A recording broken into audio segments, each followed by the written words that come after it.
محمد وآل محمد. فاتحہ. بسم اللہ من الشیطان الرجیم. بسم اللہ الرحمن الرحیم. الحمد للہ الذی نور قلوب العارفین بنور معرفتہ واسبت فؤاد انبیائہ واولیائہ وأكمل إيمان المؤمنين والمسلمين بولاية علي أمير المؤمنين عليه السلام. الصلاة والسلام والتحية والإكرام على أفضل الموجودات على عبد المؤيد والرسول المسدد المصطفى الأمجد المحمود الأحمد أعني أبا القاسم محمد مصطفى وعلى روحه ونفسه وسهره ووصيه سيد الأتقياء والأولياء مولى الموالي إمام المتقين علي بن أبي طالب وعلى أوصيائه لا سيما بقية الله في الأرضين روحي وأرواح العالمين لتراب مقدمه الفداء واللعنة الدائمة الباقية على أعدائهم أجمعين. رب اشرح لي صدري ويسر لي امري واحلل عقدة من لساني يفقهوا قولي. اما بعد فقد قال رسول الله صلى الله عليه واله وسلم ان الحسين مصباح الهدى وسفينة النجاة. حسين مني وانا من حسين احب الله من احب حسينا. درود پڑھیے گا محمد و آل محمد. برادر بزرگ سے اجازت کے ساتھ رسول کریم صلی اللہ علیہ وآلہ وسلم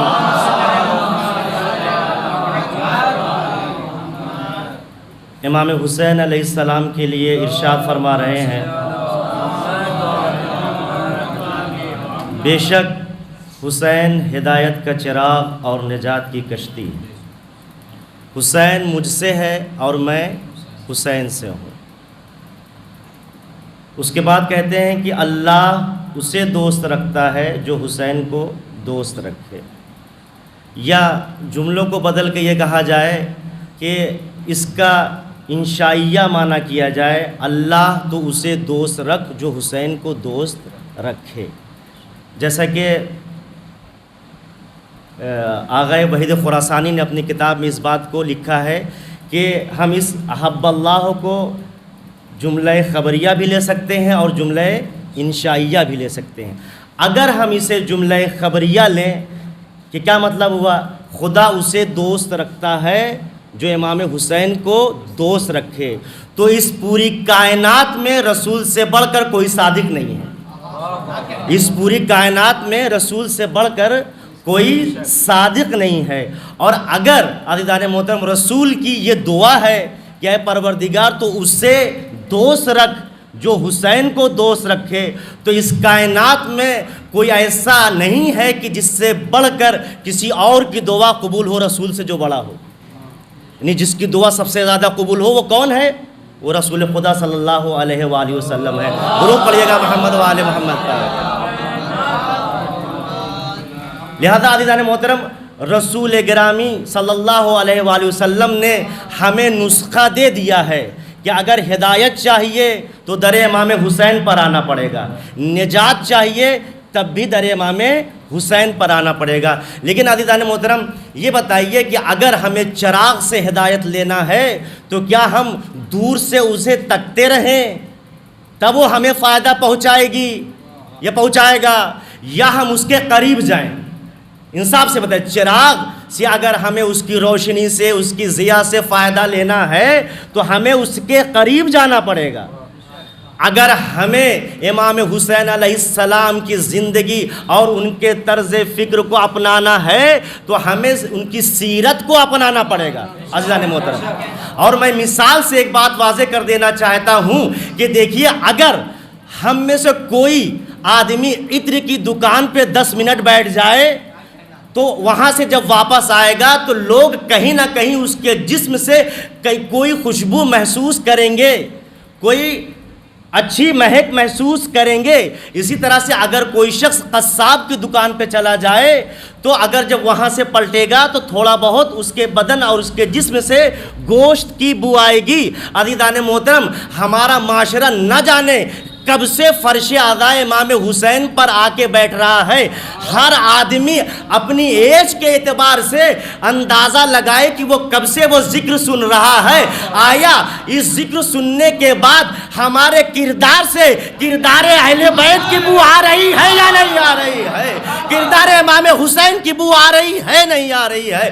اگر آ رہی ہے تو اس کا مطلب یہ ہے کہ ہم نے عزاداری کا حق ادا کیا ہے، لیکن اگر ہم میں سے وہ بو نہیں آ رہی ہے تو اس کا مطلب یہ ہے کہ ہم نے صرف رسم ادا کی ہے، حقیقی معنی میں عزاداری ادا نہیں کی ہے۔ درود پڑھیے گا عظمت محمد و آل محمد۔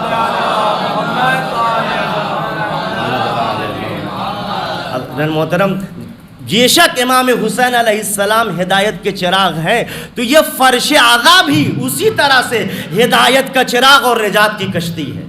اور جب انسان یہاں آئے اور اگر اس کے اندر تبدیلی نہ پیدا ہو تو یہ بھی بڑی تعجب کی بات ہے۔ آنے کا رنگ کچھ اور ہونا چاہیے، یہاں سے جانے کا رنگ کچھ اور ہونا چاہیے۔ عزیزان محترم، اور اس کی اب دیکھیے، فرشتے بھی جب یہاں آتے ہیں تو ان کے اندر چینجنگ پیدا ہو جاتی ہے۔ روایت موجود ہے کہ جب فرشتے جو ہے وہ مجلس میں آئے اور اس کے بعد جب پلٹے ہیں آسمان کی طرف تو دوسرے فرشتوں نے ان سے پوچھ لیا کہ بھائی کہاں گئے تھے آپ؟ کہا کہ پہلے یہ بتائیے کہ آپ کو کیسے پتا کہ ہم کہیں گئے تھے؟ پہلے آپ یہ بتائیے کہ آپ کو کیسے پتا کہ ہم کہیں گئے تھے؟ کہا کہ آپ کے جسم اور بدن سے ایسی خوشبو اور آپ کا جسم ایسا معطر ہے کہ اس سے پہلے ایسی خوشبو کبھی ہم نے محسوس نہیں کی ہے۔ عزیزان محترم، تو وہ کہتے ہیں کہ ہم زمین پر اس جگہ گئے تھے جہاں پر ذکر محمد و آل محمد ہو رہا تھا، جہاں پر ذکر محمد و آل محمد ہو رہا تھا۔ تو وہ ان سے کہیں گے ہمیں بھی وہ جگہ لے چلیے، تو وہ کہیں گے نہیں، اب وہ جگہ سے لوگ جا چکے ہیں، فرش بھی اڑ چکا ہے، لیکن وہ اتنا اصرار کریں گے کہ کم سے کم ہمیں اس جگہ پر لے چلیے جہاں پر وہ فرش بچھا ہوا تھا۔ درود پڑھیے گا محمد و آل محمد پر۔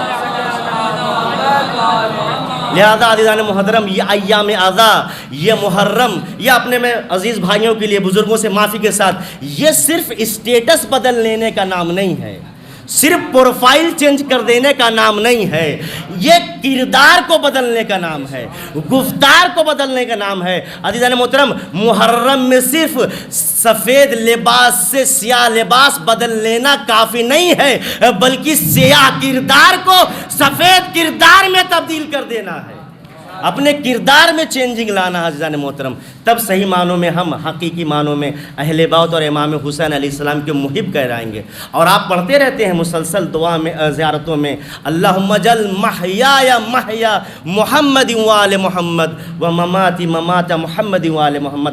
اگر واقعی معنوں میں ہم یہ دعا کر رہے ہیں کہ ہماری زندگی اہل بیت کی زندگی جیسی ہو جائے اور ہماری موت ان کی موت جیسی ہو جائے، عزیزان محترم، اگر یہ دو چیز ہمیں مل جاتی ہے تو پھر اس کے علاوہ ہمیں کیا چاہیے؟ اگر یہ دو چیز ہمیں، انی سلم لمن سالمکم وحرب لمن حاربکم، آیا صرف ہم زبانی پڑھتے ہیں یا دل سے پڑھتے ہیں؟ اگر ہم زبانی پڑھتے ہیں تو فائدہ نہیں ہے، اور اگر دل سے پڑھتے ہیں تو پھر ہمیں یہ دیکھنا پڑے گا کہ امام حسین کو کس سے سلم ہے، کس سے صلح ہے۔ یہ ہمیں تلاش کرنا پڑے گا کہ امام حسین کے لیے جو ہم کہتے ہیں کہ اے مولا جس سے آپ کی صلح ہے، جو آپ کو پسند ہے، ہم اس کو پسند کرتے ہیں۔ تو امام حسین کس کو کیا پسند ہے؟ امام حسین کو روزہ پسند ہے، امام حسین کو نماز پسند ہے، امام حسین کو اتحاد پسند ہے، امام حسین کو ماں باپ کی فرمانبرداری کرنے والا بچہ پسند ہے، امام حسین کو تلاوت قرآن پسند ہے، اور امام کو حرب کس سے ہے؟ امام کو فسق و فجور سے حرب ہے، امام کو ظلم سے حرب ہے، امام کو ستم سے حرب ہے۔ عزیزان محترم، اگر ہم ان چیزوں پر عمل کرنا چاہتے ہیں کہ جس سے سلم ہے تو ہمیں وہ چھوڑنا پڑے گا، اس کو ہمیں انجام دینا پڑے گا، یعنی ہمیں نماز ادا کرنی پڑے گی، تلاوت قرآن ادا کرنی پڑے گی عزیزان محترم۔ اور اگر ہمیں پھر جو ہے وہ دیکھنا ہے کہ جس سے امام حسین علیہ السلام کو حرب ہے تو اس سے پرہیز کرنا پڑے گا۔ یہی تو جب کسی نے جناب فاطمہ زہرا سلام اللہ علیہ سے یہ آپ کا شیعہ کون ہے عزیزان محترم؟ تو جناب فاطمہ زہرا سلام اللہ علیہ کا ارشاد گرامی ہے کہ ان کنت تعمل بما امرناک، اگر تم وہ انجام دیتے ہو جس کا ہم حکم دیتے ہیں۔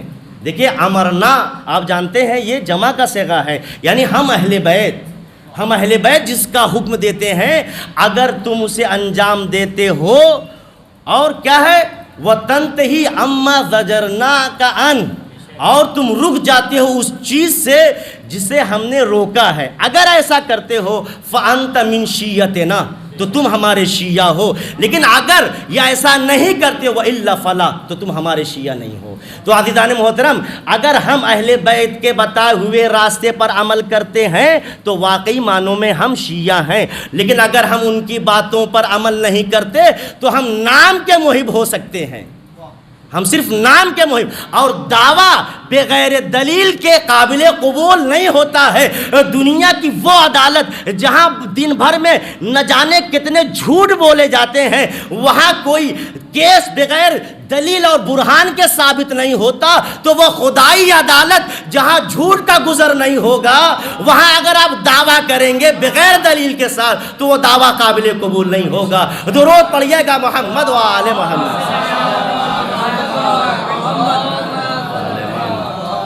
لہذا عزیزان محترم، ہمیں امام حسین علیہ السلام کے ہدف اور مقصد کو یاد رکھنا ہے۔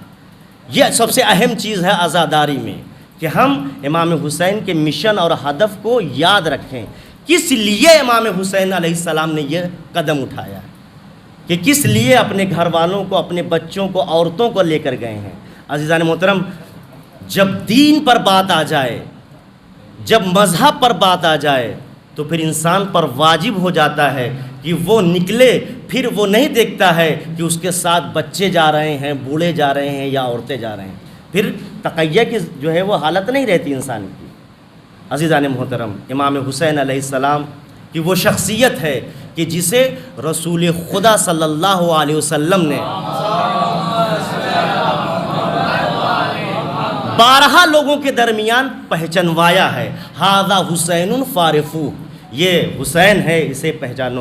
کیا مدینے کے لوگ امام حسین کو نہیں دیکھے تھے؟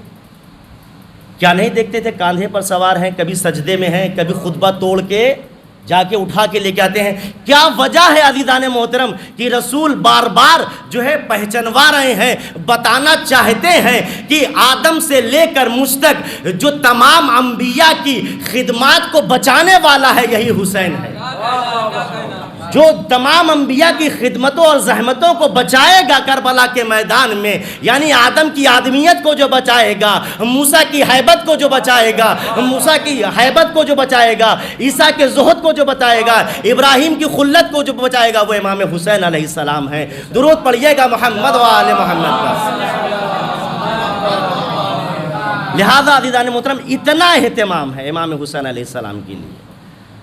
کائنات جن کے لیے خلق کی گئی ہے، حدیث قدسی ہے کہ اے رسول اگر آپ نہ ہوتے تو ہم کائنات کو، وہ کائنات جس کے صدقے میں خلق کی گئی ہے، اس کا مالک جو رحمت للعالمین ہے، اگر سجدے میں چلا جائے اور نواسا پشت پر آ جائے تو اسے حکم ہوتا ہے کہ اس وقت تک سر نہ اٹھائیے گا جب تک حسین خود نہ اتر جائے۔ عزیزان، یہ اہمیت امام حسین علیہ السلام کی۔ عزیزان محترم، یہ جو ایام ہیں، یہ ایام سمجھیے ایک دن پہلے شہادت جناب سید سجاد اور جناب درود پڑھیے گا محمد والے محمد پر۔ آج عزیزان محترم جو سب سے زیادہ اہم بات ہے یہ کہ ہمارے معاشرے میں یہ چیز رائج ہو گئی ہے کہ ہم بڑا مجبور امام تصور کرتے ہیں بیمار، نحیف، لاغر، یہ تصور بالکل غلط ہے عزیزان محترم، یہ تصور بالکل غلط ہے۔ کچھ وقت کے لیے جو ہے یا روز عاشور یا اس وقت خاص موقع پر امام جو ہے وہ بیمار ہوئے، وہ مصلحتاً، ورنہ بیمار آدمی اور وہ سختیاں جو امام سجاد اور اس ماحول میں عزیزان محترم کہ جب صرف دشمن ہی دشمن تھے، اس میں ہدایت کرنا لوگوں کو، وہ بھی کس نہج کے ذریعے سے؟ دعا کے نہج کے ذریعے سے۔ جو طریقہ امام سجاد نے ہم کو بتایا ہے دعا کے ذریعے سے، واقعاً وہ طریقہ کہیں بھی نہیں پایا جاتا، مناجات کا، اللہ سے مانگنے کا طریقہ۔ اور عزیزان محترم سیرت کیا ہے؟ کہتے ہیں کہ جس اونٹ پر سفر کیا ہے حج کے لیے 20 یا 22 بار روایت میں، ایک مرتبہ اسے تازیانہ نہیں مارا، ایک مرتبہ بھی۔ ماں کے ساتھ کہتے ہیں کبھی کھانا تلاؤ نہیں فرماتے تھے۔ آپ پڑھیے آپ کو زندگی میں کس وجہ سے، لوگوں نے پوچھا آپ والدہ گرامی سے اتنی شفقت اور محبت رکھتے ہیں، اس کے بعد کہتے ہیں کہیں ایسا نہ ہو کہ ہم جب ایک دسترخوان پر بیٹھیں اور میرا ہاتھ اس کھانے اور اس غذا کی طرف پہلے بڑھ جائے جس کی طرف میری ماں کا ہاتھ بڑھنا چاہتا ہے۔ اتنا احترام عزیزان محترم۔ غلام کو آواز دیتے ہیں 1 مرتبہ، 2 مرتبہ، 3 مرتبہ، پھر لہجے میں تھوڑا سا سختی آتی ہے، غلام سے کہتے ہیں کہ کیا بات ہے؟ 1 بار 2 بار 3 بار کہنے پہ کہتا مولا مجھے معلوم ہے کہ اگر میں دیر سے بھی جواب دوں گا تو آپ ناراض نہیں ہوں گے۔ کہتے ہیں خدا تیرا شکر ہے کہ میرے غلام کو بھی میرے اوپر اتنا اعتماد ہے اور میری ذات سے کسی کو نقصان نہیں ہے، میری ذات سے کسی کو خطرہ نہیں ہے۔ یہ ہے سیرت۔ اور عزیزان محترم ابو حمزہ سمالی جن سے جو ہے دعائے سحر بھی ہے اور دعائے ابو حمزہ سمالی، وہ نقل کرتے ہیں کہ جمعہ یا جمعرات صبح کی نماز میں نے امام کی اقتداء میں ادا کی اور اتنے میں کسی سائل نے آواز دی۔ سنیے جو ہمارا کیا انداز ہے اور امام کا کیا انداز ہے۔ اتنے میں کسی سائل نے جب آواز دی تو امام نے مصلی ہی پر بیٹھے ہوئے گھر والوں کو آواز دیا سائل کو کچھ دے دیا جائے۔ جیسے عام طور پر ہمارا ریئیکشن ہوتا ہے کہ اگر کوئی آ گیا ہٹا کٹا نوجوان تو ہم یہ کہہ دیتے ہیں ارے اس کو کیوں دے رہے ہو، یہ تو مستحق نہیں ہے۔ عزیزان محترم دیکھیے امام کی سیرت میں کیا ہے۔ امام سے جناب ابو حمزہ سمالی فرماتے ہیں مولا ہر آنے والا ضروری نہیں ہے کہ مستحق ہو، ہر آنے والا ضروری نہیں ہے کہ کیا ہو، مستحق ہو۔ عزیزان محترم تو امام کہتے ہیں کہ ہم اس خوف سے غیر مستحق کو بھی دیتے ہیں کہ کہیں اگر ہم یہ ڈھونڈنے لگیں کہ مستحق کون ہے اور غیر مستحق کون ہے، کہیں مستحق چھوٹ نہ جائے، لہذا ہم غیر مستحق کو، اس لیے کہ ہم اپنی نیت کے ذمہ دار ہیں، ہم اپنے عمل کے ذمہ دار ہیں۔ عزیزان محترم یہ طرز زندگی امام سجاد علیہ السلام ہے۔ درود پڑھیے گا محمد و آل محمد۔ عزیزان محترم اگر کیا امام حسین علیہ السلام اپنی عورتوں اور بچوں کو کربلا نہ لے کر گئے ہوتے تو کیا امام حسین کو قتل نہ کیا جاتا؟ کیا امام حسین علیہ السلام کو شہید نہیں کیا جاتا؟ اور عزیزان محترم روایت بتاتی ہے کہ امام حسین علیہ السلام سے کیا کہتے ہیں عقلائے عالم نے کہا کہ آپ نہ جائیے، آپ نہ جائیے اس طرف۔ تو امام نے گویا بتانا چاہا کہ جو میں جانتا ہوں تم نہیں جانتے۔ اور عزیزان محترم کہ ہے نا کہ اللہ جو ہے وہ کہا کہ عورتوں کو نہ جلائیے، مخدرات عصمت کو نہ لے کر جائیے، کہ اللہ ان کو اسیر دیکھنا چاہتا ہے۔ ان اللہ شاء ان یرہن اسیرن، اللہ انہیں اسیر دیکھنا چاہتا ہے۔ عزیزان محترم روایت میں ہے۔ اور سب سے بڑا ہدف کیا تھا عزیزان محترم لے جانے کا؟ اب وہ سن لیجئے کہ اگر نہ لے جاتے تو ہمارے حسینی میں جناب شہید مطہری جو ہے وہ فرماتے ہیں کہ اگر نہ لے کے جاتے امام سجاد اور عورتوں جناب زینب کو شریکت الحسین جسے کہا جاتا ہے تو نعوذ باللہ علیہ باللہ امام حسین کا خون رائگاں چلا جاتا، امام حسین کا خون۔ اور تاریخ بشریت میں واحد وہ ذات امام حسین کی ہے جن کا ایک قطرہ خون بھی ہدر اور بے مقصد نہیں گیا۔ درود پڑھیے گا محمد و آل محمد پر۔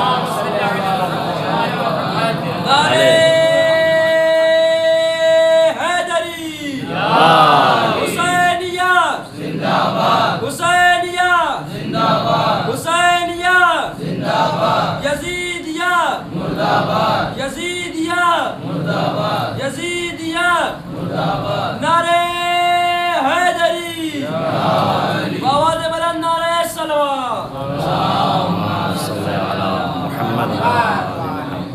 ایک دو باتیں اور اس کے بعد ختم کر رہا ہوں بات کو. عزیزان محترم، امام حسین علیہ السلام اس لیے لے کر گئے تھے کہ سب کو پورے پلاننگ تھی. یہ جناب زینب کو کہاں خطبہ دینا ہے، جناب سید سجاد کو کہاں خطبہ دینا ہے. عزیزان محترم، آپ دیکھیں گے جناب بازار کوفہ میں کس نے بولا ہے، شام کے دربار میں کس نے بولا ہے، عزیزان محترم ابن زیاد کے دربار میں کس نے بولا ہے، اور پھر دمشق کی جامع مسجد میں کس نے خطبہ دیا ہے. عزیزان محترم، آپ خطبہ سنتے رہتے ہیں، ایک دو باتیں خطبے کی اور اس کے بعد جو ہے رفت مسائل و ختم بات کہتا ہوں کہ شام کی کون سی مسجد ہے. اب تاریخ میں اتنا پتہ لگا لیجئے کہ شام میں اسلام کب آیا، شام میں اسلام کب پہنچا ہے. عزیزان محترم، شام کی تاریخ میں اسلام کب پہنچا یہ پتہ لگا لیجئے. جس وقت سے اسلام پہنچا، انشاءاللہ کسی دن موقع ملا بات طویل ہو جائے گی، میں بات کو ختم کرنا چاہتا ہوں کیونکہ صبح جو ہے 5 بجے کلاس ہے، شب تحصیلی بھی ہے، تو اس لیے میں معذرت چاہتا ہوں.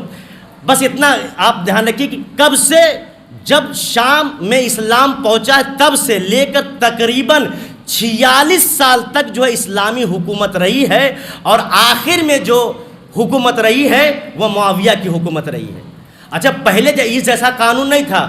پہلے جیسے ہر ملک کا حاکم نہیں ہوتا تھا، حاکم ایک ہوتا تھا اور وہی ہر شہر کے لیے گورنر معین کرتا تھا.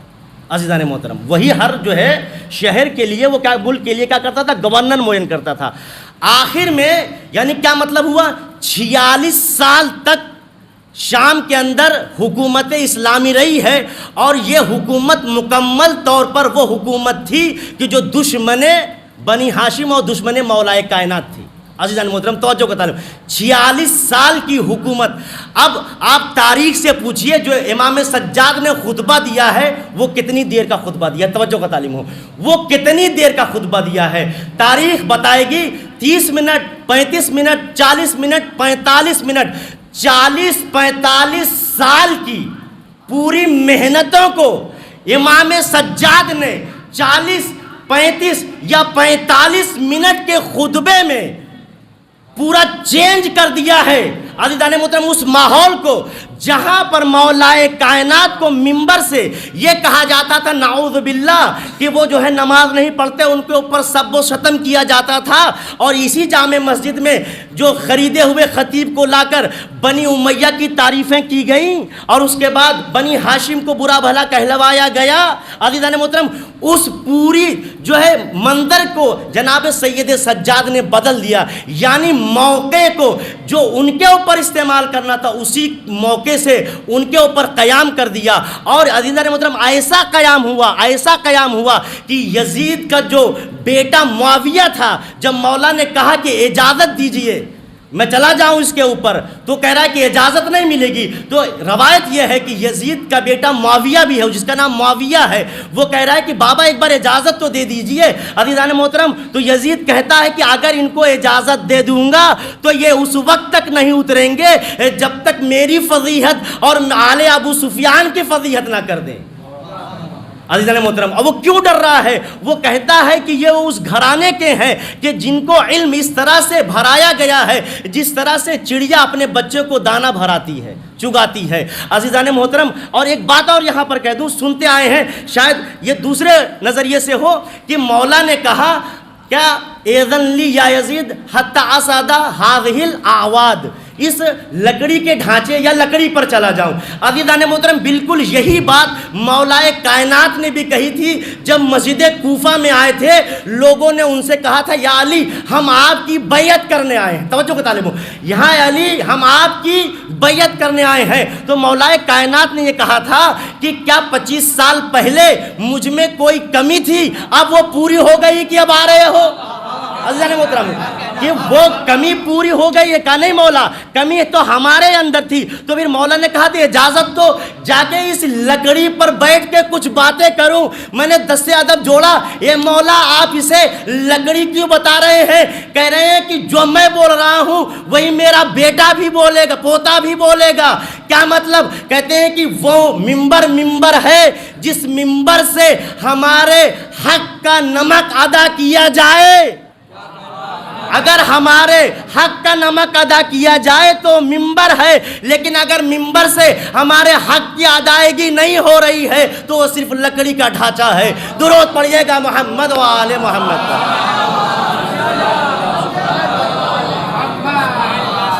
عزیزان محترم، اور ایک بات اور کہتا چلوں دینے میں، چونکہ مولا کائنات کی بات آئی ہے، آپ سنتے آئے ہیں نا، آئی ہجرت وَمِنَ النَّاسِ مَن يَشْرِي نَفْسَهُ ابْتِغَاءَ مَرْضَاتِ اللَّهِ وَاللَّهُ رَءُوفٌ بِالْعِبَادِ۔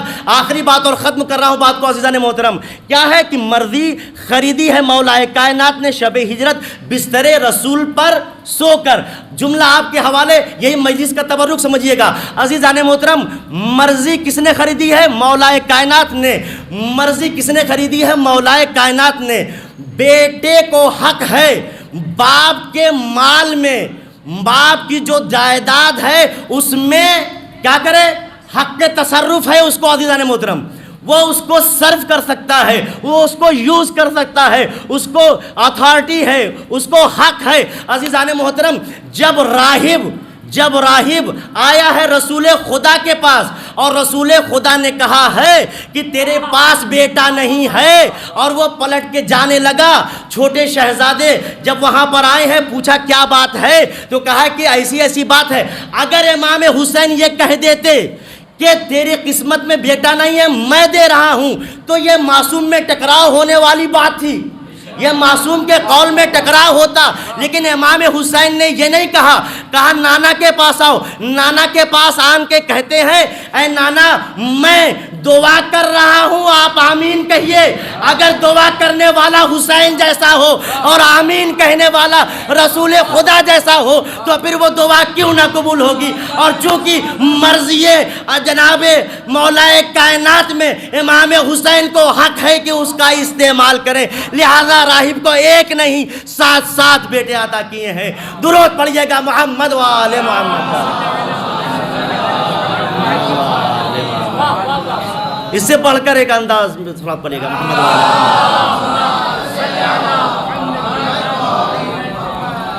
عزیزان محترم، ایک بات اور ذہن میں آگے اس کو کہتا چلوں، معذرت چاہتا ہوں کہ امام حسین اگر کربلا میں نہ آتے تو کم سے کم 2 چیزیں ہمیں نہ ملتی۔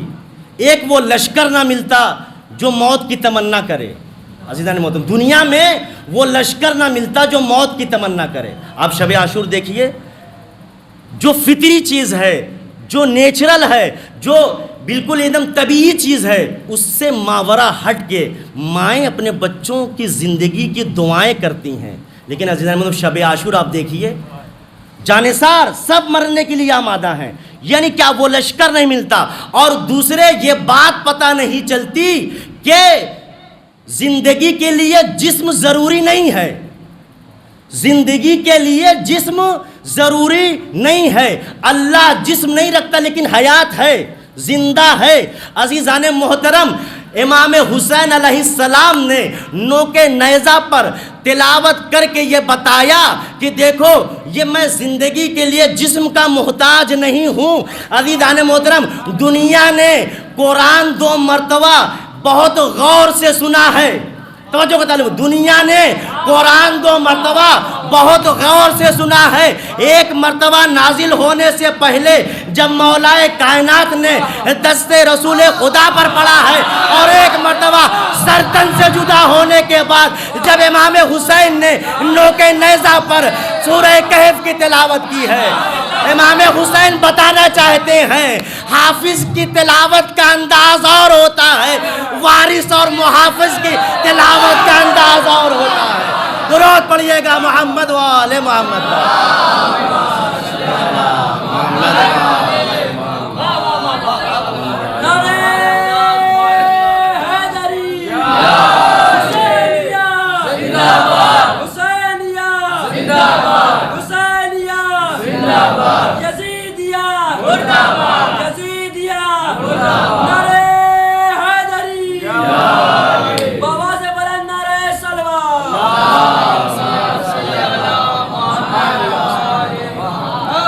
محترم، یہ شعر خواجہ اجمیری کا کہ قتل حسین اصل میں مرگ یزید ہے، اسلام زندہ ہوتا ہے ہر کربلا کے بعد، تو ان کی بارگاہ میں جا کے یہ بات پوچھیں اسلام مرا کب تھا؟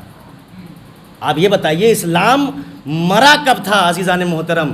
تو عجب نہیں آواز آئے، اسلام اس وقت مرا تھا جب جمعے کی نماز بدھ کو پڑھا دی گئی، جب جمعے کی نماز بدھ کو پڑھا دی گئی، جب صبح کی نماز 2 کے بدلے 4 رکعت پڑھائی گئی۔ عزیزان محترم، امام حسین علیہ السلام کی شہادت کے بعد اسلام ایسا زندہ ہوا ہے، پھر کسی یزید میں یہ ہمت نہیں ہوئی ہے کہ اسلام کی طرف آنکھ اٹھا کر دیکھے۔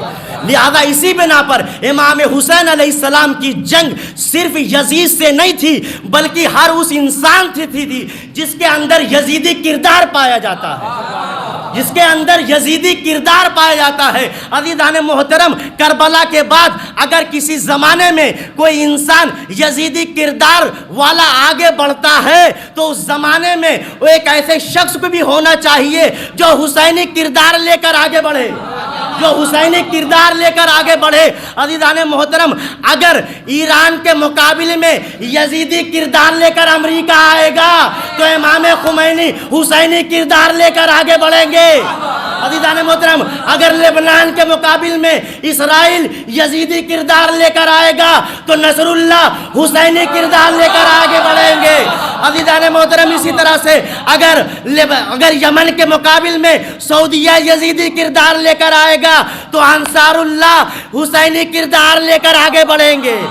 لہذا ہر زمانے میں ضروری ہے کہ جب بھی ایسی کوئی طاقت جو اسلام کو آگے مٹانے کی کوشش کرے تو ہمیں ایک حسینی کردار لے کر آگے بڑھنا پڑے گا۔ درود پڑھیے گا محمد و آل محمد۔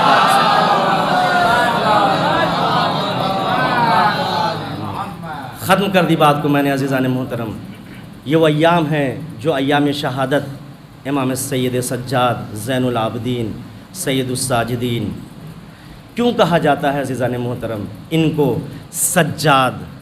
ساجد وہ آدمی ہے جو کوئی پاک جگہ تلاش کرے سجدہ کرنے کے لیے، سجاد وہ ہے جسے خود زمین تلاش کرتی ہے کہ کاش اس پر کوئی سجدہ ہو جائے۔ عزیزان محترم، اللہ آپ کی عزاداری کو قبول فرمائے، آپ کی ماتمداری اور آپ کی اس عبادت کو شرف قبولیت ادا کرے۔ بی بی ہم سے حق ادا نہیں ہو سکتا، جس نے بھی مصائب پڑے ہیں کربلا والوں پر کوئی برداشت نہیں کر سکتا۔ امام رضا علیہ السلام ریان ابن شبیب سے کہتے ہیں ان کنت باقیا لشیء فابکی للحسین فانہ ذبح کما یذبح الکبش۔ عزیزان محترم، اے شبیب کے بیٹے، اگر تمہیں کسی چیز پر رونا آئے تو تم حسین پر رو لینا، اس لیے کہ حسین پر وہ مصیبتیں پڑی ہیں جو تاریخ میں کسی پر نہیں پڑی ہیں۔ ایسا ذبح کیا گیا امام حسین علیہ السلام کو جیسے گھوڑ اور گوسفند کو، بھیڑ اور گوسفند کو ذبح کیا جاتا ہے۔ اللہ اللہ، کیسے مصائب!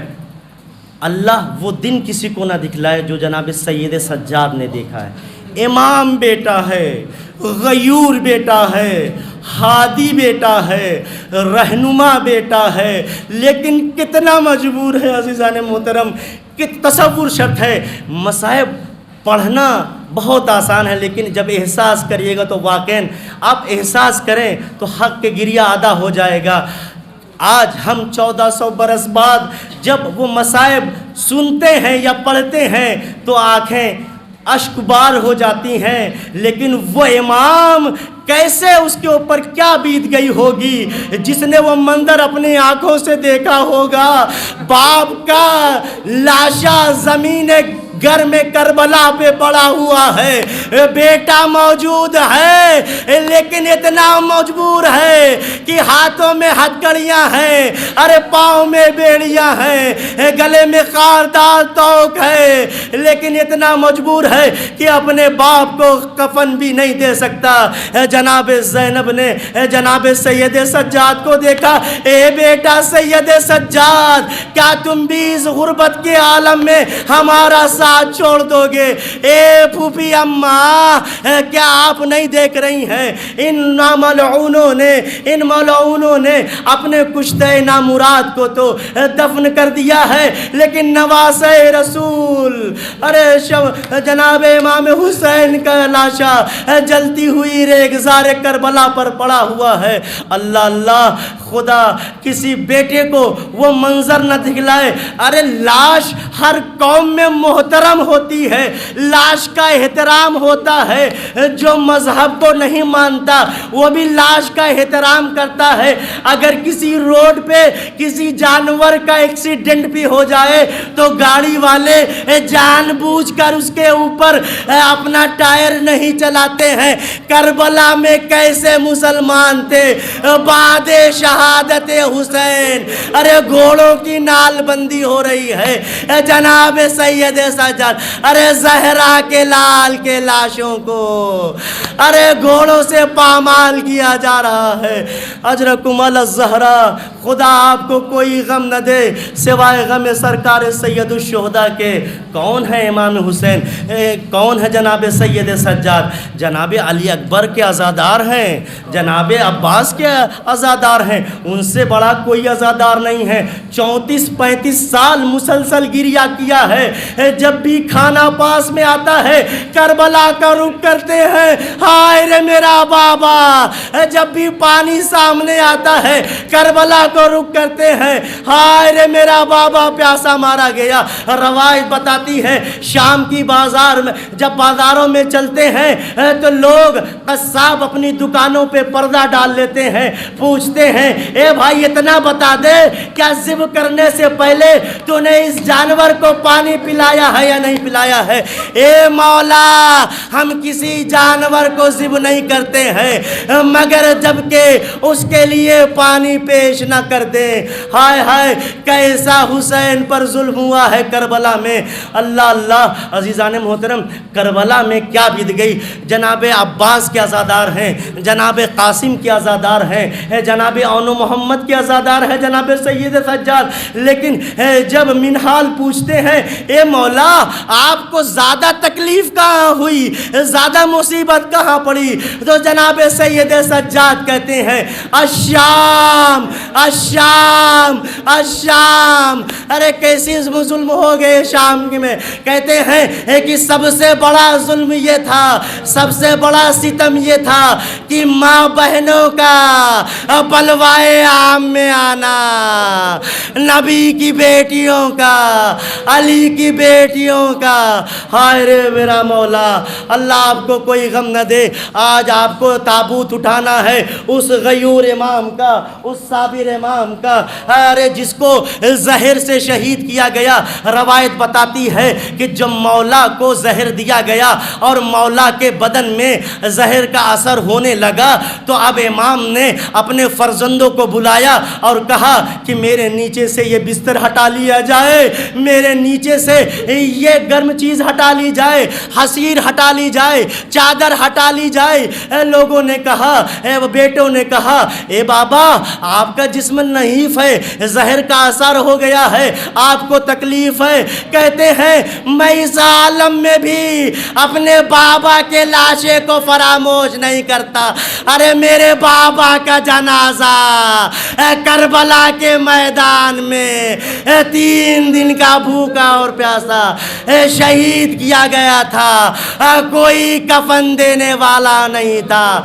بیٹا تو موجود تھا لیکن اتنا مجبور تھا، اس کے ہاتھوں میں ہتھکڑیاں، پیروں میں بیڑیاں، گلے میں خاردار توق۔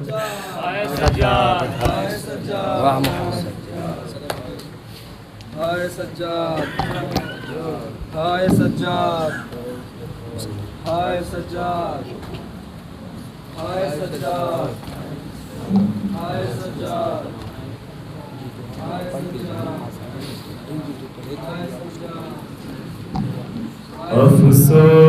افسوس نبی زادیوں کا شام میں جانا، سجاد سے پوچھو حسن گے وہ ماں بہن کا بازار میں جانا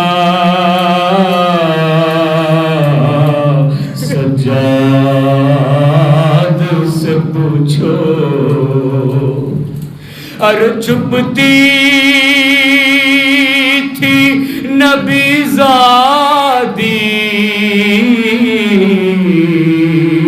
نبی زادی کے پیچھے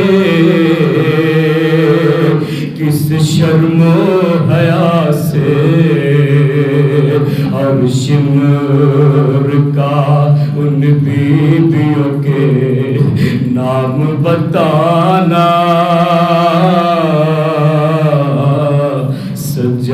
سجاد سے پوچھو بیٹھے ہوئے دربار میں سب چھوٹے بڑے تھے سادات کھڑے تھے ہر سرداشت میں رکھا ہوا زینب کو دکھانا